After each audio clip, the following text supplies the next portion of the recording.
విజయవాడ నగరంలో గురునానక్ కాలనీలో రోడ్ల మరమ్మతుల కోసం ఉపయోగించే ఇన్ఫ్రారెడ్ సాంకేతికతతో కూడిన మిషన్ను ఎంపీ కేశినేని శివనాథ్, ఎమ్మెల్యే గద్దె రామ్మోహన్ ప్రారంభించారు. యాన్క్యాప్ ద్వారా విజయవాడకు అత్యాధునిక టెక్నాలజీని తీసుకొస్తున్నామన్నారు. త్వరలోనే 32 కోట్ల రూపాయల పూర్తి గ్రాంట్ వస్తుందని యాన్క్యాప్ హామీ ఇచ్చిందని వెల్లడించారు.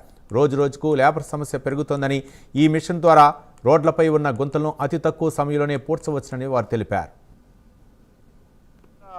15th ఫైనాన్షియల్ కమిషన్ గ్రాంట్ ద్వారా 1,48,00,000 రూపాయలు ఖరీదైన ఈ మిషన్ ఎన్కాప్ ద్వారా మనకి విజయవాడ మున్సిపల్ కార్పొరేషన్కి రావడం జరిగింది.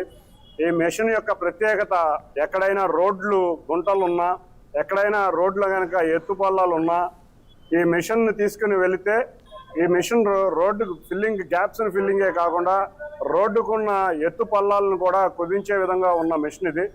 దీంట్లో ముఖ్యమైన ప్రత్యేకత ఏంటంటే 98% ఆఫ్ కార్బన్ ఎమిషన్ కంట్రోల్ అవుతుంది. ఎందుకంటే మనం ఇవాళ ఎంతో అన్ని నగరాలు చూస్తే పొల్యూషన్ చాలా ఎక్కువగా ఉంది. ఈ మిషన్ వాడటం వల్ల మనం సాంప్రదాయక పద్ధతిలో ఏ విధంగా అయితే మనం బిటమిన్ని కాల్చి రోడ్డు వేస్తామో ఇది అటువంటి పరిస్థితి కాకుండా ఈ మిషన్లో ఇన్ఫ్రారెడ్ మెషినరీ ద్వారా సేమ్ టెంపరేచర్, పాత బిటమిన్కి ఇప్పుడు వేసేదానికి కొత్త బిటమిన్కి సేమ్ టెంపరేచర్ మెయింటైన్ చేసి ప్యాచ్ నీట్గా ఉండటమే కాకుండా అతి త్వరలోనే, అంటే పెట్టిన 15 నిమిషాల్లోనే ఎంత సైజు గోతునన్నా పూర్చగలిగే మిషన్ రావటం చాలా ఆనందంగా ఉంది.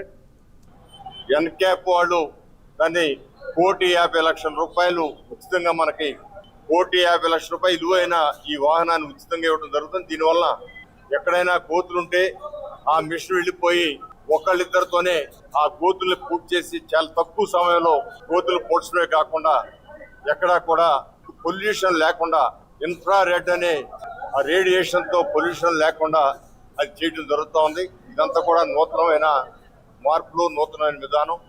దీనికి మోడీ గారికి మనస్ఫూర్తిగా మేము కృతజ్ఞతలు తెలియజేస్తూ, అదేవిధంగా కేంద్ర ప్రభుత్వంలో ఉన్న నిధుల్ని అందిపుచ్చుకునే దానిలో ఎప్పుడు కూడా నారా చంద్రబాబు నాయుడు గారు 95 ముఖ్యమంత్రి అయిన దగ్గర నుంచి కూడా ఈ రోజు వరకు కేంద్ర ప్రభుత్వ యొక్క నిధుల్ని ఏ విధంగా తెచ్చుకుని మన ప్రజలకి అవసరమైన కార్యక్రమాలు చేయాలో ఆలోచన కలిగిన వ్యక్తి, అనుభవం కలిగిన వ్యక్తి.